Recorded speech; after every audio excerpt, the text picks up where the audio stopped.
Oh, there we go. There it is. It takes a second. Welcome to the Marketing Trench. Today, we're talking with Scott. I guess I'm talking with Scott because Ricardo's going to be sitting this one out today. And we're going to be talking about know why they buy, consumer intent, why it matters, and how we get it wrong. And it's the how we get it wrong part that I'm really looking forward to talking with Scott about, because when he first introduced this topic earlier this week, we were talking about what we're going to discuss on the podcast on Friday. And he said, well, we should talk about consumer intent. And I thought, well, that seems like a pretty straightforward topic. You know, what is it about consumer intent that you think we need to talk about? And then I realized that a lot of the approach that I had taken historically to doing things like Facebook ads or Google ads or whatever was totally wrong. And it turns out that this perfectly obvious topic of consumer intent isn't perfectly obvious. It's just that Scott is really smart and has thought about some stuff. So that's what we're going to be talking about today. And at a high level, this goes back to a document, Scott, that you wrote. When did you write this? Was it recently, or look? I feel like this might be a little bit older.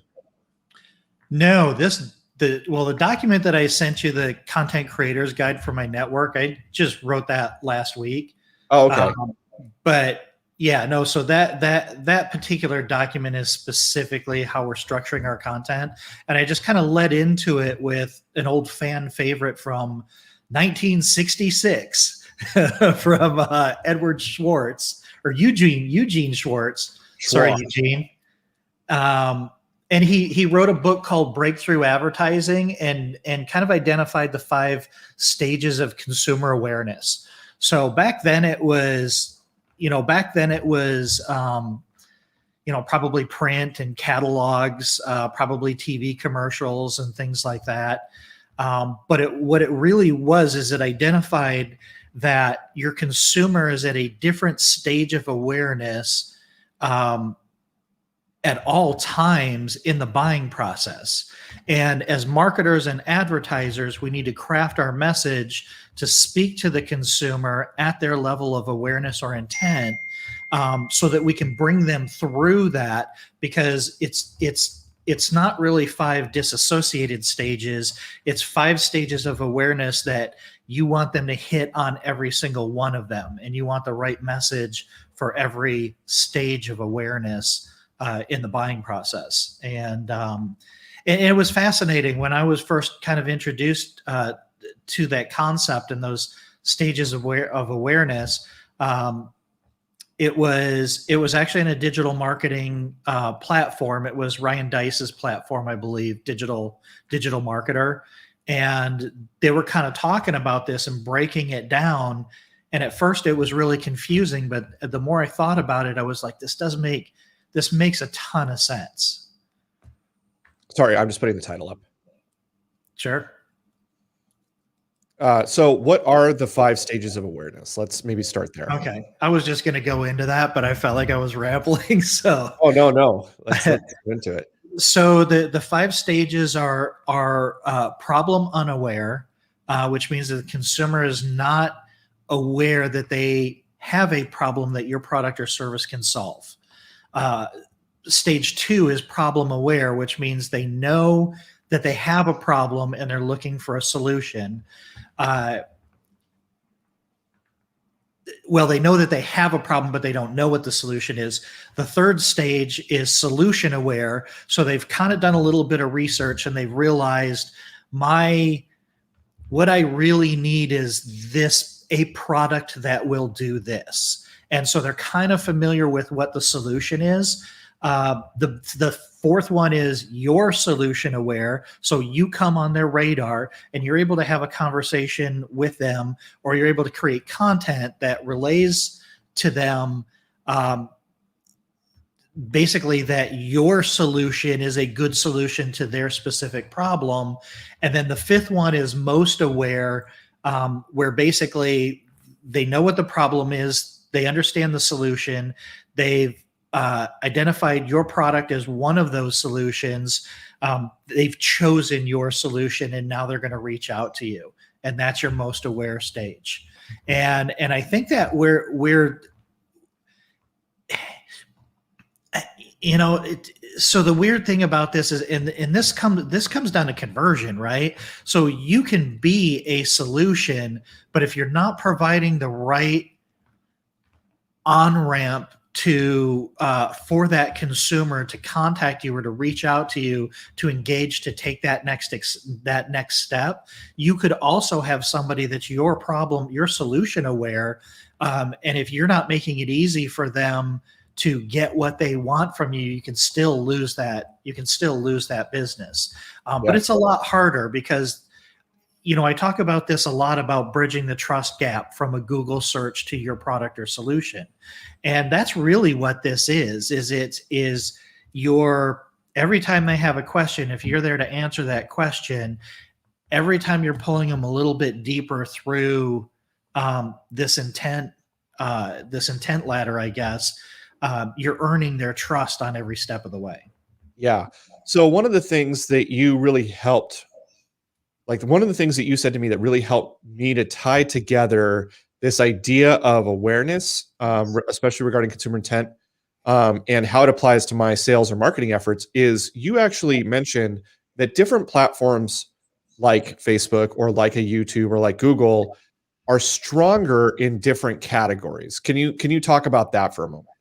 Yeah, absolutely. So it's the difference between consumer driven search and interruption marketing. And YouTube, TV commercials, radio commercials, flyers, canned emails and marketing campaigns, those are interruption marketing. Those are generic messages going to a cold audience, and you don't necessarily know where they're at in the process. Not only that, they're not looking for your solution. So they're problem unaware when you pop up an open house on their Facebook wall when they were just looking at cat memes, right? Or they're looking at Charlie dancing in her stroller on Ricardo's wall, and then all of a sudden this ad pops up and you're like, I didn't need that. I don't know. I don't know what that is. So those platforms, any interruption marketing, those platforms are most likely they're problem unaware, and you're interrupting them, you're interrupting them with an advertisement on the off chance that it's something that they're going to be interested in. Now, even with Facebook, and especially in housing right now, it's really, really hard to do specific targeting. You can kind of flirt with some keywords, some of their interests. You can do a general demographic or geographic targeting, not demographic as much. You can't do age, you can't do sex, or gender, whatever it is these days. You can't do any of that stuff. So you can't do any of that stuff. But however, if you go to Google or you go to YouTube, these are search platforms. So the consumer is already problem aware, and they're typing in their problem into the search bar. And then you have an opportunity to pop up. That's why I'm always harping, and I'm so passionate about getting mortgage and real estate professionals to get their expertise out of their head and get it into a format where they can be found on Google and YouTube. Because your YouTube consumer, your Google consumer is already problem aware, and they're looking for a solution. And so you have an opportunity to come up as a solution, as a search result in their search. And that's a lot different. If they're out looking for solutions and you appear, that's a lot different than just pushing a generic ad to them without knowing anything about their circumstances or where they're at. We kind of talked about this a little bit, Dustin, with some of the canned marketing that comes with some of these all-in-one marketing solutions, right? Right. So a good example is you do an ad on Facebook with a beautiful kitchen, and you say, you think the kitchen is beautiful. Wait till you see the rest of this house. And they click on that, and it's a Facebook lead ad because you distracted them enough to be interested in this.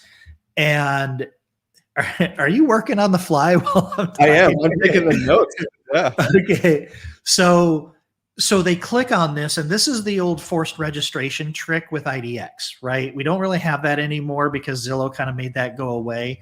But it used to be if somebody was just surfing, real estate porn, house porn, looking at houses, and they want to look at the houses and they had to register. And then you would follow up with this canned email marketing campaign that makes all of these assumptions because that content was all written years ago by somebody else, right? And you're really not dialing into what they're looking for. I'm not saying do nothing. I'm not saying don't send canned marketing if that's all you've got. But I'm saying that if you don't think that it's converting the way you think it should, then there's probably a disconnect between the customer's intent and the customer's awareness and the message that you're delivering. The customer intent being things like, am I on the internet looking for cat memes, or am I on the internet trying to figure out how to refinance my student loan so I can get a better rate for a home loan down the road? Yeah. And the really common in again, I'm not bagging on any of this stuff because I've done this marketing myself. I've put beautiful pictures of houses up there to get people to click on it. And we kind of talked about this. That is intent. So if you can get somebody, if you're tricky in your language and you're just like, hey, check out these photos, can you believe that Britney Spears lived in this house or wanted to buy this house, some kind of crazy stuff to get people to take action? That's invoking an emotion, but it's not identifying intent, right? And there's a difference there.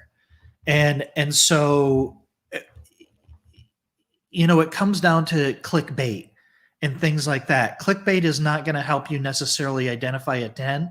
The only thing it's really going to show you is that you have the ability to distract people that are surfing the internet. If you're on Facebook, but you're right. If you wrote an article, or if you are doing Altos research, for example, we're trying to get Mike Simonson on the podcast. They put out a really, really intense, in-depth market analysis of geographic areas on a monthly basis. If you're a real estate agent and you take that and you break that down and you publish that every month in a video, and you transcribe that video and put that blog post on your website, somebody who's looking to buy a home in your community, and that pops up and it says detailed market analysis for August 2021, that is really dialing. Then anytime somebody says, hey, what's the market like in this area? You're hitting them right smack dab in the face with the solution. The solution is absorb this content because I created a detailed report of what you're looking for. Yeah. So one thought I'm having while you're saying all this is that the reason that I would be hesitant, for example, to embrace this, and maybe the reason others would be hesitant to embrace this, is because of traffic fears. In other words, if I am trying to speak to a limited demographic, say the kind of person who wants to buy a house in Mission Viejo and is looking for 3 bedrooms, 2 bath in a certain community, right?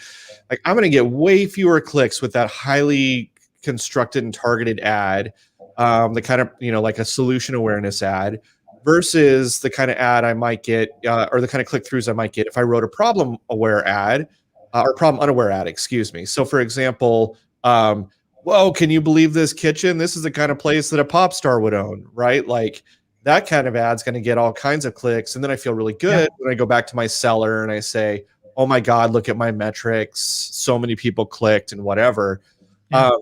So do you think that that's maybe one of the reasons that we do ads in the sensational kind of way, as opposed to embracing maybe more of this 5 stage of awareness? Yeah, because this is a quantity versus quality question. Because yes, you can get traffic. Yes, you can get likes. That doesn't mean that you're popular in real life. That just means that you got people you invoked an emotion. But who's more likely to buy the home that you have, the 3-2 home in Mission Viejo that you have for sale? Somebody who clicks on a picture, a sensational picture of homes in Orange County, California, or the person that goes on to Google and says, I'm looking for a Mission Viejo house, 3-bedroom, 2-bath in this price range. Yeah. And you happen to do a piece of content. And I think this is a lure. This is a trap that a lot of internet marketers fall into. And we kind of talked about this. We touched on this with Kyle Seagraves. The internet is a big place. And I think initially, as marketers, when we started getting onto the internet, we're like, oh my gosh, I can talk to billions of people, right? And there's all these people that I can talk to. But the reality is, when we message and we do marketing and advertising, we want to talk to one person. And hopefully that one person, that one demographic exists in multiples. And it does.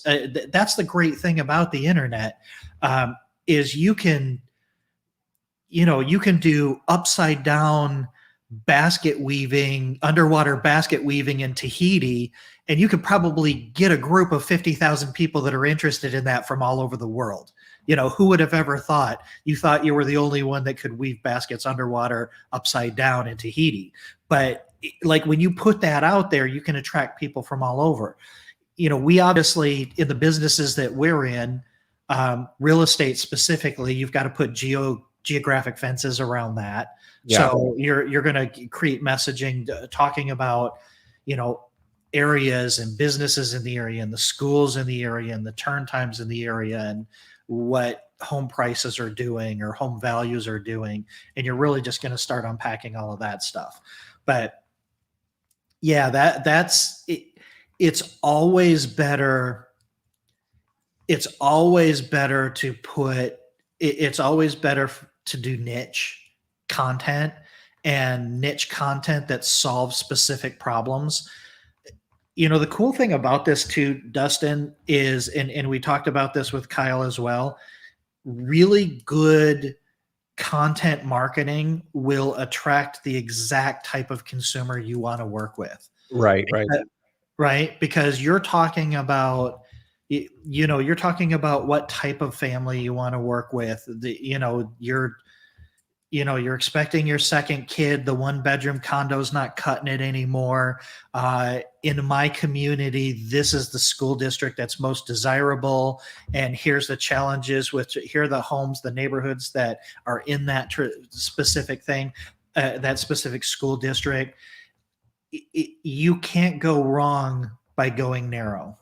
Yeah, that's right. Okay, so let's talk about then maybe what different kinds of ads look like at the different levels. We've touched on this a little bit. So at the problem unaware level, you've got that, like, these are ads that would typically occupy a Facebook or an Instagram, where people are there to do one thing and you're interrupting them with a problem. Like, what would be a good top of the funnel, or what would be a good ad at that point in the customer awareness cycle?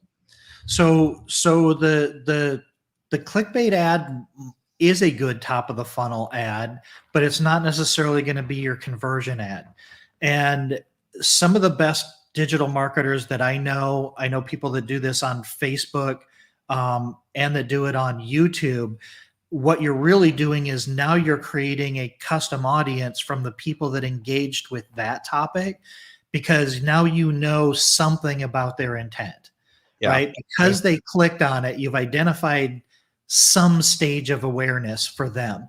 And now you're doing retargeting, and you're retargeting them. So not only are they seeing your brand again, so they're starting to build some awareness around that, you're building on the expertise, and it almost sounds like to the consumer that you know who they are, right? Okay.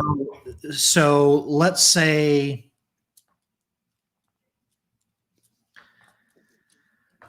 oh, let me see. We talked about quizzes too. Quizzes are good ones. If you can get a good high level quiz, should I buy during COVID, or Right. is the market is there a real estate bubble? Should I buy now? And you just go through a series of questions and you're asking them about what they're doing, and then each one of those answers to those questions can help you identify what their intent is, and potentially even what their awareness is. So without being able to lay out a specific roadmap on a high level, that's what we're talking about. Is we're not talking about a one and done message. We're talking about using high level, colder audiences to build warmer audiences, that we can continue to heat up those audiences by narrowing down the solution that you provide. And then it's going to eventually end up with a small number of people that are highly motivated, highly aware, and I would argue at some point they're going to become most aware of you as the solution to their original question or their original problem. Okay, so that's what you do in the problem unaware kind of space, especially if you're looking to post some ads to social media. So now let's go to the problem aware and solution aware. These are separated out in your 5 stages, but I feel like Yeah. they're really close together. Would you agree? They're pretty damn close. So the best example for me is we have been experts on qualifying for a mortgage with student loans since 2015, when they first changed the guidelines. And we get a lot of organic traffic for that. So somebody being told that they can't qualify for a loan because they have income-based student loan repayment program, and they were told no, they know that their student loan is the problem on why they can't do it. So then what happens, and this is where all of my traffic comes from, all of my traffic comes from them going back to Google and YouTube and typing in, how do I qualify for a mortgage with an income-based repayment plan? Because they probably talked to somebody at a big box lender or a call center, and they tried to say, nope, it's 1% of your student loan balance, your debt to income ratio is too high, you don't qualify. So my content is specifically around, you can use Fannie Mae if you have an income-based payment of 0, right? So if I write an article about that, or I write an article about you only have to use 0.5% with Freddie Mac if your loans are in deferment or forbearance or something like that. So I'm talking about specific solutions, which requires the consumer to already be problem aware. And in this particular example, they're aware that their student loans are a problem, but they don't know what the specific solution is. And then a solution aware ad would be if they're like Google searching a known competitor of yours who's selling a similar product or service or X level of expertise. So for example, that's how I'm interpreting it, right? So it's like if someone needed escrow services, they know they have the problem and they think the solution is escrow. And so they Google search escrow services near me, and Lighthouse Escrow pops up alongside of a few others. And so we're saying, hey, now that you're ready to get escrow services, here are the 3 things you should like look for in your escrow company. Is that a good example? Well, I think a better example would be, how soon do I have to put my deposit, my earnest money check into escrow? And then they look that up, and you've provided a checklist for new home buyers of everything that they need to know. And possibly even in addition to that, you introduce the concept that you don't have to write a check and send it. These things can all be done electronically now. And here's how you do it, and here's what it means, and here's how you can get it back. So if you wrote a series of articles or a white paper, a booklet of everything the first time home buyer needs to know about escrow, and and that pops up, that looks like it's going to be much more solution aware than anything that's generic. Okay. I would click on that article that says first time homebuyers checklist on how escrow works. I would click on that before I would click on an article that says, what is escrow? Yeah. Yeah. Okay. Okay. So step 4 is you called it your solution aware, which is like, in my case, it would be escrow services through Lighthouse. In your case, it would be student loans through Buywise or something you're doing through Find My Way. So are you running ads at this point, or is this the domain of things like email follow-up campaigns and stuff like that? No, this is content that we're creating and it's ads that we're doing. So we are building custom audiences off of consumers that are reading specific content. So if they're reading if they're going in and we know that they're interested in student loans, let me think about that. So so here's the truth. I hired somebody way smarter than me to do this. So I know what we're doing is we're building multi-level. So we are creating custom audiences of anybody that filled out a form. That's what it was. So we have their email address and we have their name, and they filled out a form specifically for student loans. Now, all lead generation people know that you only convert a very small percentage of that traffic. Our numbers, which are really, really good, is we're getting about 20% or 25% of the people on the phone that are qualified. So that 75%, we know they filled out a form. We have a custom audience, and now we're sending them extended videos that really break down all of the different options for qualifying for a mortgage when you have student loans. So we're staying in front of them and we're reminding them that our solution is the right solution for them. Okay, that makes sense. Now, most aware, this happens when you have earned their trust and they want to reach out and contact you. So this is basically what, like a conversion phone call or email?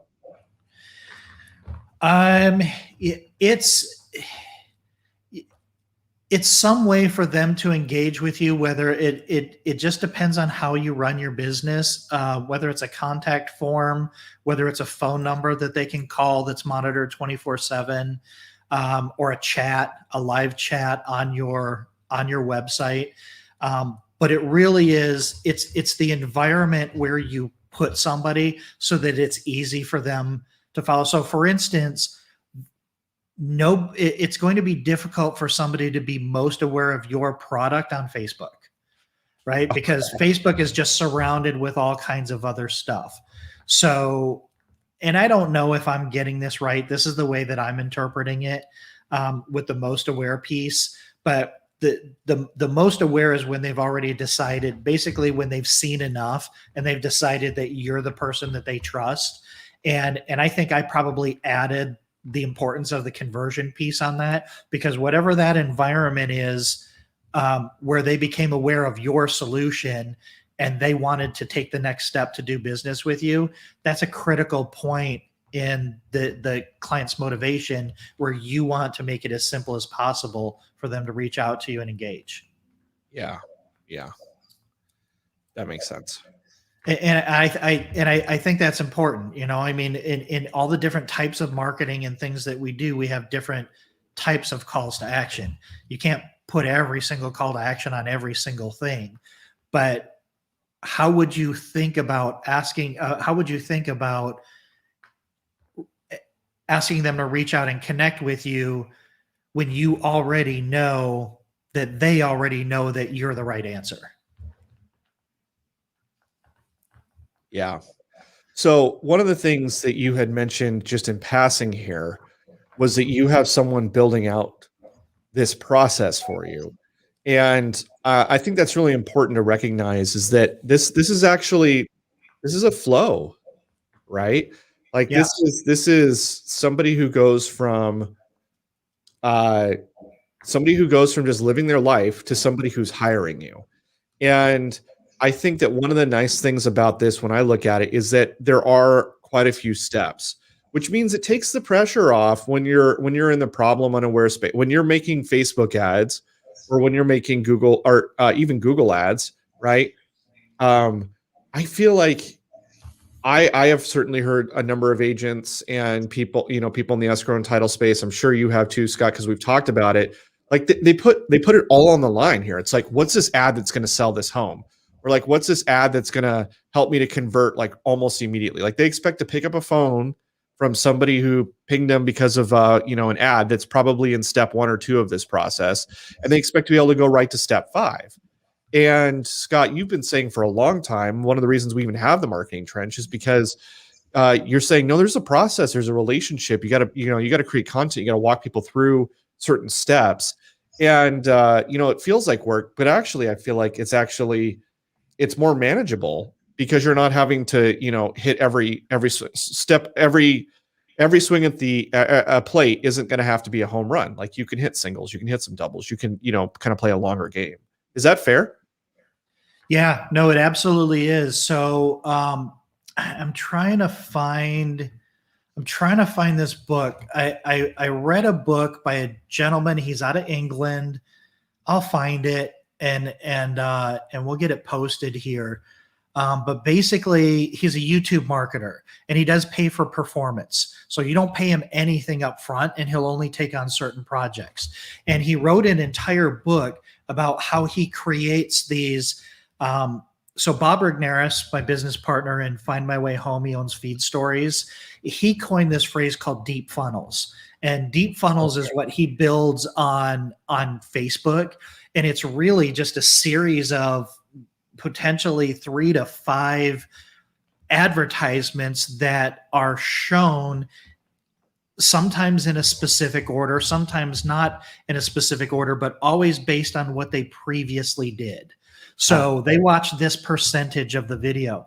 And so this guy wrote a book about YouTube marketing, and that was his whole thing. And as I started reading it, I thought he was brilliant, because he's obviously very, very smart, and he gets this stuff. But as I read it, I was like, there is no way in hell I could figure that out on my own. So I need to hire this guy to do this for me on my YouTube. And it was a brilliant book, but the entire book was exactly about this, about getting your cold audiences and then slowly narrowing down your audiences and showing more and more specific ads or specific messaging or content to consumers that have identified their intent at every step of the buying process. Yeah. See, and that's complex. Really smart. It is complex. Like I'm working through, I don't know. I mean, it feels risky is what it feels like to some degree, because I like, what if I lose people along the way, right? I do all this work, I get them, a couple steps down the cycle, and then I lose them, as opposed to the person who just shows up and just closes them right away. I don't know. That's like the myth of the closer is out there for me. I don't know if I'm the only one, right? It's like there are these salespeople, there are these people who are better at sales than me, and they show up and they close the deal immediately, and they don't have to do this whole dance. Yeah, there's some of that, but I would say that the consumer pool on the internet is so huge that some people are going to want to educate themselves. And again, this is a process of attracting the type of people you want to work with. So if you don't like working with educated and informed consumers that already have most of the answers, and they just want you to help them get to the finish line, if you don't like that type of client, you're probably not going to want to do this type of strategy. If you just like a first name and a phone number, and you're going to bang those phones until you close a deal, then you're going to go with a different type of marketing. You're going to do a one and done, and you're going to go for clickbait and try to get as many phone numbers as you can. So but when you think about it, Dustin, even if you get those, you're spending time and resources, human resources, capital to pay for those resources to convert that really, really cold, broad lead Yes. into a client. So this is really just automating a lot of that and trusting the process, trust the fact that you can lay out a clear enough path so that when the consumer gets down that path, the yellow brick road, let's call it, that the wizard's at the other end, right? And you're there and they're like, and you can give them, well, you do have a heart now and you do have brains, and at the end of their journey, they're like, oh my gosh, we have all of those things we were looking for. That's awesome. Because of the process, right? Right. And that makes sense of who this is for and how it helps those people, right? This is for the kind of person, like you said, that wants to have an informed and educated consumer and wants to have had a conversation in place with them prior to connecting with them. And, that's who this process is for. That's great. Well, here's the other brilliant part about this is it is very, very low cost. You're not dealing with massive audiences here. You're dealing with audiences of maybe thousands of people, and you're paying per click. So you have a significant budget over the entire funnel, but you're not spending a ton of money on this because you're only spending money on a very narrow audience. Yes. That's funny. I hadn't even thought of that, but as soon as you said it, I'm like, oh yeah, of course that totally makes sense. Yeah. Yeah, that's brilliant. Well, cool. I really appreciate you bringing this to my attention and walking me through it. This has been super helpful. And this is, by the way, this is just kind of a taste of what you offer the people who join you through Find My Way Home and the projects you're working out over there. That's correct? Yeah. We kind of take all of that off the table. Our goal is to keep consumers out of call centers, and we do that by empowering loan officers, help them get their expertise out of their head and published with the help of feed stories to tell better stories, get the right stories in front of the right consumers so that we can drive their ideal clients to them. Yeah. So if you're listening to this and you're really fired up about it, but you think I'm in the lending space and I have no idea how to execute on this, good news. Scott Shang can help you with that. So you can find Scott over at findmywayhome.com. His stuff is still in the dev stage. He's got you got a kind of a beta going right now, but it's not open to the public yet. That's forthcoming. Right. It'll probably be open again by the end of September. Oh, wow. So before we're getting we've got 20 loan officers on there, and the experience has just been absolutely amazing. Part of what I was trying to do is prove that I'm not special. The fact that I write content and the fact that I create content has nothing to do with me or my personality or my Brad Pitt looks that don't exist. Yeah. It's simply because I'm solving problems that I know consumers have. Yeah. And I think most professionals could do that 99.7% of the time if they could get a consumer in front of them face to face, and if they were an expert in the problem that consumer has. And I'm just trying to do that with content. Doing that with content and doing that with an empowered consumer that's seeking out answers. Awesome. Love it. And if you're trying to figure out, your marketing strategy, this seems really interesting to you and you want to dive more into other marketing strategies we've discussed, marketingtrench.fm is where you can go find our past episodes. And we discuss a lot of these topics about how to build your own brand identity, start from zero, really, and craft follow-up campaigns, use tools that are available out there to craft really powerful messaging. All that kind of stuff, marketingtrench.fm. If you're watching this on YouTube, please like and subscribe. That helps us build our YouTube channel. We're trying to get to 100 so that we can get that little custom URL, youtube.com/marketingtrench. So if you haven't subscribed and you love our videos, please do subscribe to them. We have a third guy who co-hosts this podcast with us. Sometimes he feels like it. When he feels like it. Ricardo Bueno, amazing dude. You can follow him over at ricardobueno.com. He's always posting content, and he's another person that if you're trying to figure out, hey, how do I get my mojo going? How do I get my momentum in this space? Ricardo's that guy. And then, of course, you can find my team and I over at lighthouseescrow.com. If you live in Southern California, trying to figure out how much it's going to cost you to sell your home and how much money you'll make walking away, go to lighthouseescrow.com, scroll down a couple scrolls, and you're going to see a calculator there that's for free that you can use to get a rough estimate. All right, Scott, this has been fun. Thanks for your time today. Thank you, my friend. All right, until next time, it's been the